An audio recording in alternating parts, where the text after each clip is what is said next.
Good morning students. Girdhardas Mundada Bal Bharati माध्यमिक विद्यालय के यूट्यूब चैनल में आप सब बच्चों का एक बार फिर से स्वागत है। आज हम क्लास 9th विषय हिंदी व्याकरण में विशेषण का सेकंड भाग लेंगे। पिछले वीडियो में मैंने आपको विशेषण का स्टार्टिंग का करवाया था, जिसमें उसकी परिभाषाएं करवाई थी और उनके भेदों के नाम, भेदों की परिभाषा, जिसमें विशेषण के मैंने 4 भेद आपको करवाए थे। मेन इंपॉर्टेंट 4 भेद हैं। उसके बाद मैंने उनके अन्य भेद भी करवाए थे, ठीक है, जिसमें व्यक्तिवाचक विशेषण, भिन्नतावाचक विशेषण भी शामिल है। और आज हम विशेषण की अवस्थाएं करेंगे। विशेषण की कितनी अवस्थाएं होती है बच्चों? विशेषण की टोटल 3 अवस्थाएं होती है। कितनी होती है? विशेषण की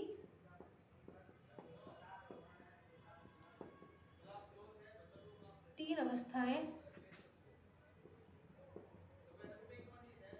होती हैं, ठीक है। आपको शायद याद होगा, मैंने पहले आपको बताया था इनके बारे में। नंबर 1 है इसमें मूलावस्था। कौन सी है? मूलावस्था। नंबर 2 उत्तरावस्था, उत्तरावस्था। और नंबर 3 उत्तमावस्था। क्या है? उत्तमावस्था।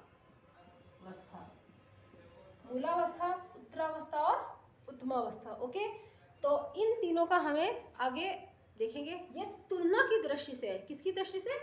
तुलना की दृष्टि से। मैं यहाँ लिख रही हूँ आपको, तुलना की दृष्टि से, ठीक है।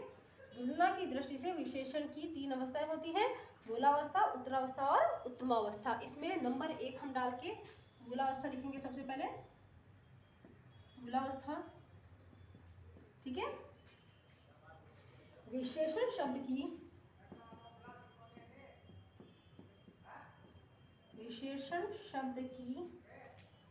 मूल दशा से, मूल दशा से मतलब जो मूल दशा होती है, मेन, मुख्य, ठीक है, मूल दशा से जिसमें वह सामान्य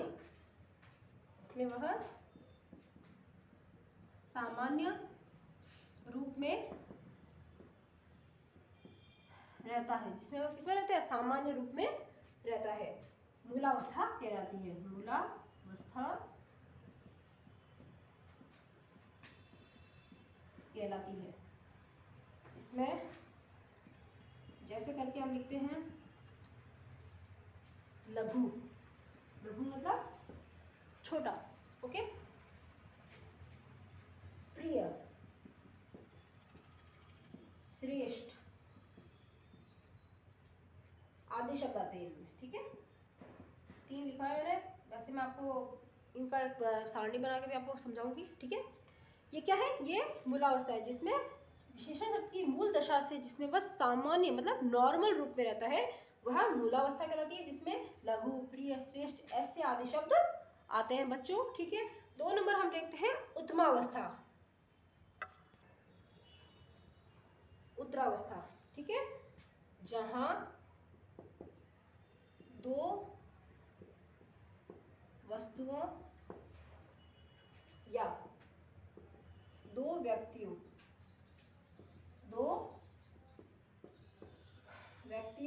की तुलना, क्या है? 2 वस्तुओं या 2 व्यक्तियों की तुलना करके एक दूसरे से अधिक या कम बताया जाता है, कम बताया जाता है, वहां विशेषण की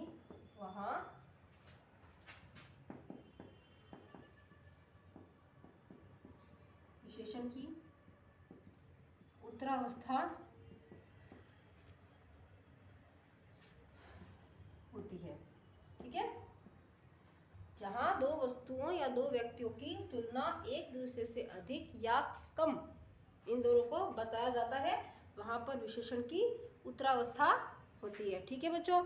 इसके अंतर्गत उदाहरणों में जैसे मैंने आपको लिखवाए थे ना अभी, जैसे पहले नंबर में क्या लिखवाया था मैंने उसमें, लघु, प्रिय और श्रेष्ठ लिखवाए थे। उसी के आधार पर हम इनको देखते हैं। जैसे अब लघु का है तो हो जाएगा यहाँ पर लघुतर। ये आपने काफी जगहों पर इस शब्द को देखा है। श्रेष्ठ, श्रेष्ठ तर, और एक लिखा था प्रिय, प्रिय का प्रियतर। इसमें क्या है, इससे दो या दो से अधिक, एक दूसरे से अधिक या कम बताया जाता है। यहाँ पे श्रेष्ठ को क्या बताया, श्रेष्ठ, यहाँ पे लघु को लघुतर, मतलब अच्छा बताया गया है। श्रेष्ठ, श्रेष्ठ को और तर मतलब श्रेष्ठतर है ये, और अच्छा है। प्रिय मतलब प्रिय तो है ही, लेकिन प्रियतर मतलब ये और भी ज्यादा अच्छा है। मतलब कि इन दोनों की तुलना करके बताया, ये शब्द निकाले जाते हैं, ये शब्द बन जाते हैं विशेषण के अंतर्गत, जो कि उत्तरावस्था के कहलाते हैं। मूलावस्था हो गई, उत्तरावस्था हो गई। अब हम देखते हैं उत्तमावस्था। उत्तमावस्था, इसकी परिभाषा देखते हैं हम। यह विशेषण की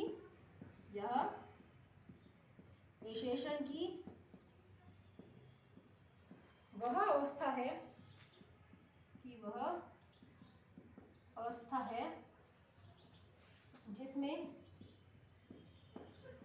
जिसमें अनेक वस्तुओं,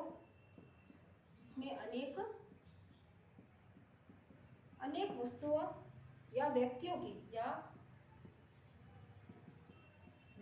की तुलना करके किसी एक को सबसे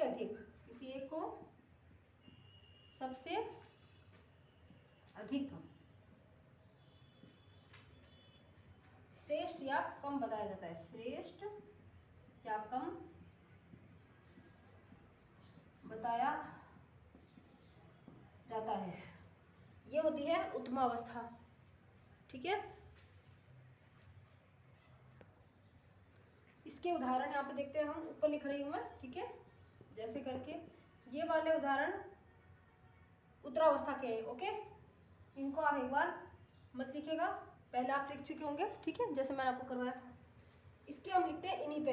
लघु का बताया था लघुतर, श्रेष्ठ का श्रेष्ठतर, प्रियतर, ये उत्तरावस्था का है। अब उत्तमावस्था के इनके आधार पे हमें बताना है लघुतर का लघुतम। क्या हो गया, लघुतम।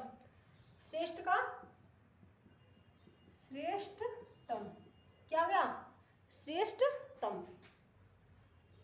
प्रियतर का प्रियतम, इस हिसाब से ये शब्द बनते हैं। तो उत्तमावस्था की परिभाषा समझ लीजिए। विशेषण, यह विशेषण की वह अवस्था है या वह दशा है जिसमें क्या होता है, अनेक वस्तुओं या अनेक व्यक्तियों की तुलना की जाती है। तुलना करके किसी एक को सबसे अधिक क्या बताया जाता है, श्रेष्ठ बताया जाता है। तो वही क्या है, उत्तमावस्था है। जैसे लघु, लघुतर, लघुतम, प्रिय, प्रियतर और प्रियतम। और मैंने क्या बताया इसमें, श्रेष्ठ, श्रेष्ठतर और श्रेष्ठतम। ठीक है बच्चों, तो ये आपकी विशेषण की अवस्थाएं हैं 3। ठीक है, इसकी एक सारणी मैं आपको बनवाती हूँ जिसमें मैं आपको और भी ऐसे ही शब्द लिखवाऊंगी। ठीक है, ये आप लिख लीजिएगा। ठीक है, ओके। ये देखिए, विशेषण की 3 अवस्थाओं के रूप कौन कौन से दिखा बताया था मैंने, मूलावस्था, उत्तरावस्था और उत्तमावस्था। आपको अपनी कॉपी में भी ऐसे ही सारणी बना के ये लिखना है। ठीक है, इसमें से हम पहला नंबर देखते हैं उच्च। उच्च क्या है, मूल अवस्था। ये इसका क्या बन जाएगा, उच्चतर। उत्तमावस्था में उच्चतम। ओके, सुंदर, सुंदरतर, सुंदरतर और सुंदरतम। क्या हो गया, सुंदरतम, मतलब कि बहुत ही ज्यादा सुंदर है। ये मूल अवस्था, ये 2 व्यक्तियों की तुलना होती है इसमें, और इसमें अनेक व्यक्तियों की तुलना से के द्वारा क्या किया जाता है, श्रेष्ठ और कम बताया जाता है। ठीक है, आगे देखते हैं इनके शब्द। अधिक,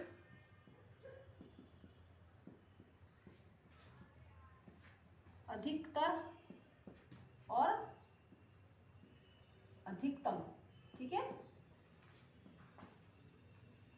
बहुत, बहुत का बहुतर और बहुतम, ओके। आगे देखते हैं। गुरु, गुरु, गुरुतर और गुरुतम, ओके।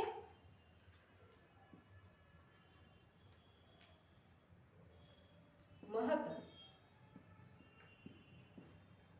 महत, महतर, क्या होगा इसका? महतर और महतम, महतम, ओके। ये 6 है। आगे और लिखते हैं हम।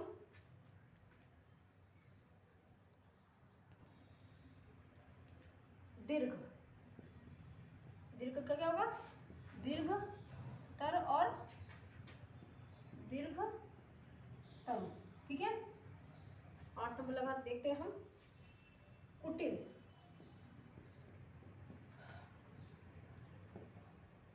कुटिल तर और कुटिल तम, कुटिल, कुटिल तम, ठीक है। निम्न, निम्नतर और निम्नतम, मधुर, मधुरतर, मधुरतर और मधुरतम, ठीक है। कठोर, कठोर का क्या हो जाएगा? कठोरतर और कठोरतम, कठोरतम, ओके।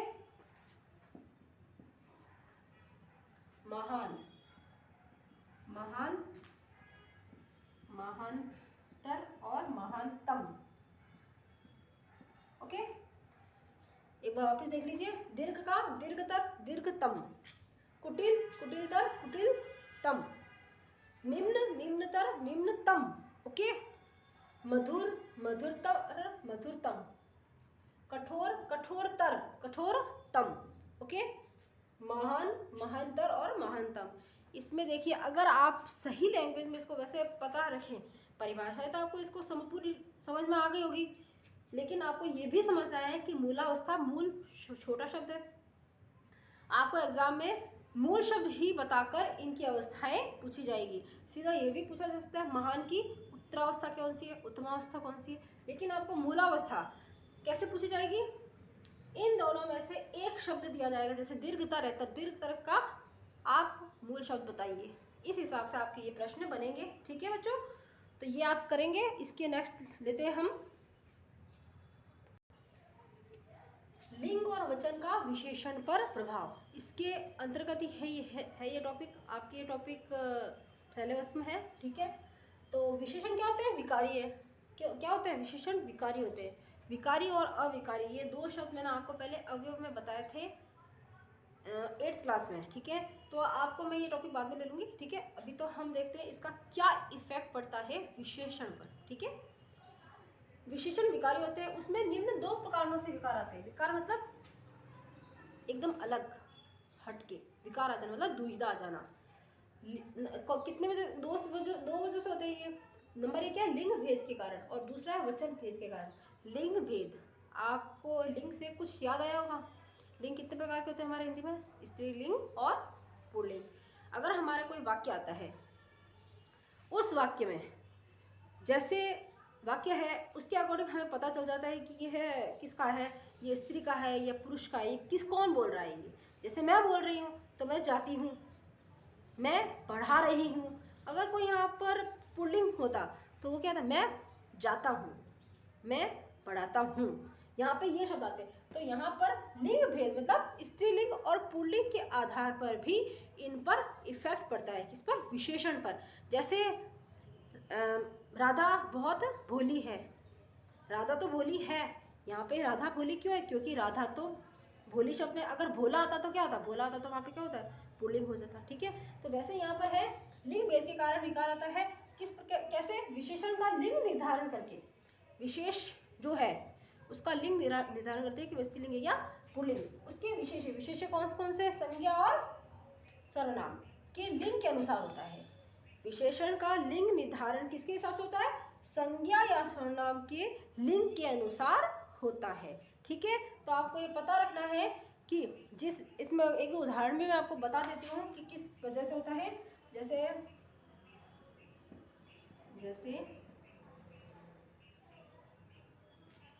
यह अच्छा लड़का है, यह अच्छा लड़का है, इसमें विशेषण क्या है? अच्छा। ठीक है, अब मैं यहाँ पर एक ये भी लिख देती हूँ, ये क्या हो गई? ये तो हो गया पुल्लिंग। कौन सा लिंग हो गया? ये पुल्लिंग।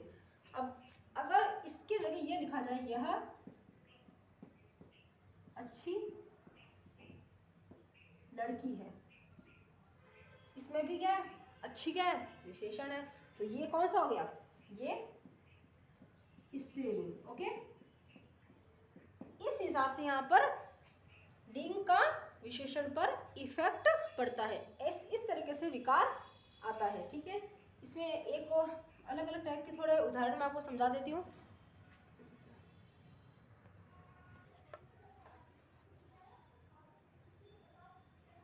वह अत्यंत सुंदर युवा है। युवा कौन होता? लड़का। तो ये कौन सा हो गया? हमारे पुल्लिंग। क्या है ये पुल्लिंग है। अगर इसके साथ में एक और लिखती हूँ, वह अत्यंत सुंदर युवती है, तो ये क्या हो गया? ये स्त्रीलिंग। क्या हो गया? ये स्त्रीलिंग हो गया। ठीक है, इस तरीके से चीजें होती है, तो आपको ये समझना पड़ेगा। ठीक है, और आप जानते भी हो इंग्लिश में भी आपकी ही एंड शी होता है, वैसे ही हिंदी में भी स्त्रीलिंग और पुल्लिंग होते हैं। ठीक है, अब हम इसका 2 नंबर देखते हैं, वचन के आधार पर।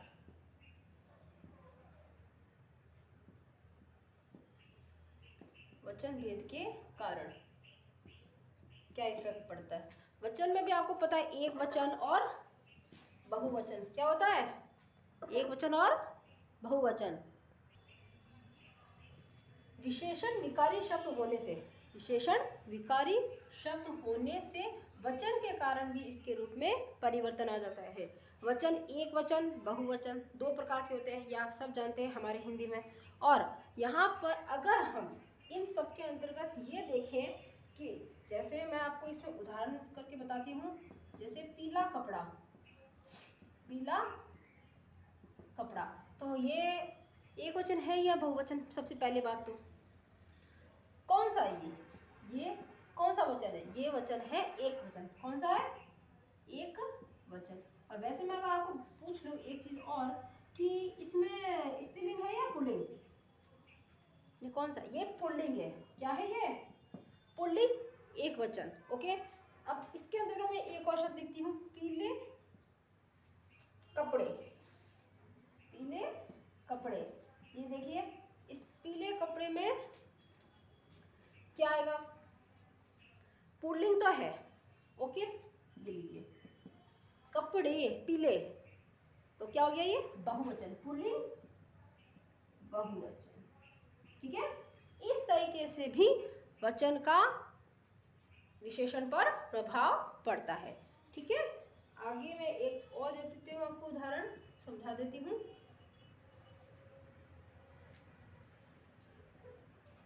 छोटी लड़की, छोटी लड़की, इसमें ये तो पता है आपको, ये क्या है? स्त्रीलिंग और एक वचन। ओके, अगर मैं ऐसा लिखती हूँ, छोटी लड़कियां, छोटी लड़कियां, बहुवचन में क्या होता है? मात्रा चेंज हो जाती है, तो छोटी लड़कियों में क्या जाएगा? ये क्या है? ये स्त्रीलिंग और बहुवचन। ठीक है, तो इस तरीके से विशेषण का प्रभाव लिंग और वचन का प्रभाव विशेषण पर बच्चों पड़ता है। ठीक है, आपको उम्मीद करती हूँ कि ये समझ में आ गए होंगे। इसके कुछ उदाहरण मैं आपको लिखवा देती हूँ कि किस तरीके से इन शब्दों की पहचान की जा सकती है। ठीक है, ये देखिए लिंग से संबंधित कुछ अन्य महत्वपूर्ण उदाहरण आपको बता रही हूँ जिससे कि आपको वाक्य को समझने में गलती ना हो। ठीक है बच्चों, तो पुल्लिंग विशेषण में मैंने आपको वैसे तो बता ही दिया था, भला का भले, ये क्या होगा स्त्रीलिंग, पुल्लिंग और स्त्रीलिंग विशेषण, बुरा बुरी, ओके, छोटा छोटी,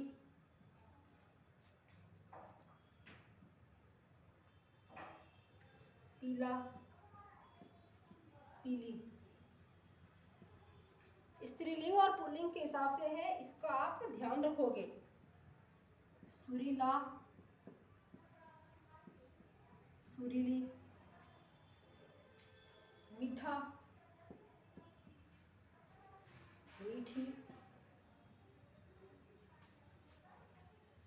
रंगीला रंगीली। वैसे आप समझ चुके हैं, मैं जानती हूँ कि इसी तरीके से आपको पुल्लिंग और स्त्रीलिंग विशेषण का वाक्य में देखना है किस हिसाब से, किसका इफेक्ट किस पे पड़ रहा है। ठीक है, ये इतना लिखा है, इससे आप समझ गए होंगे। ठीक है, अब इसमें मैं वचन की लिखवा देती हूँ आपको। ये देखिए वचन के अंतर्गत विशेषण मतलब जो शब्द है पहले वो, फिर पुल्लिंग बहुवचन और स्त्रीलिंग बहुवचन। क्योंकि एक वचन तो आप सब जानते हैं, समझ जाएंगे, कोई प्रॉब्लम नहीं है आपको आएगी तो स्त्रीलिंग और पुल्लिंग के बहुवचनों में आएगी, इसलिए मैं वही आपको लिखवा रही हूँ। ओके, जैसे अब पहला है पूरा, ठीक है, इसमें क्या होगा पूरे और पूरी। ठीक है, स्त्रीलिंग में आ गया पूरी, पुल्लिंग में पूरे, और मेन विशेषण क्या है पूरा। ओके, हरा हरे और हरी, क्या हो जाएगा इसका हरी। गोरा गोरे और स्त्रीलिंग हो जाएगा गोरी। ठीक है, गंदा गंदे और गंदी। ठीक है, भला भले और भली। ओके, चमकीला चमकीला चमकीले और चमकीली, क्या होगा चमकीली। अगला अगले और अगली, क्या होगा इसका अगली। ठीक है, तो आपको विशेषण का पूरा टॉपिक मैंने आज करवा दिया है। उम्मीद करती हूँ कि आपको पूरा विशेषण समझ में आ गया होगा। इसके 2 पार्ट बनाए गए हैं, पिछला वीडियो भी है और ये वाला वीडियो जो मैंने बनाया है ये भी बहुत इम्पोर्टेंट है। आप ध्यान से इसको अपनी कॉपी में करिएगा, ठीक है, और पूरा समझिएगा। ठीक है, क्योंकि एक वचन बहुवचन लिंग और ये वाली चीज़ें आपको कॉमन है, मैं जानती हूँ। ठीक है, तो आप ये कर लेंगे, इसमें कोई आपको प्रॉब्लम नहीं आएगी। ओके, तो बच्चों ये सारा काम जितना भी मैंने आपको समझाया है लिखवाया है, ये सारा काम आप अपनी कॉपी में करेंगे neat and clean. Okay okay.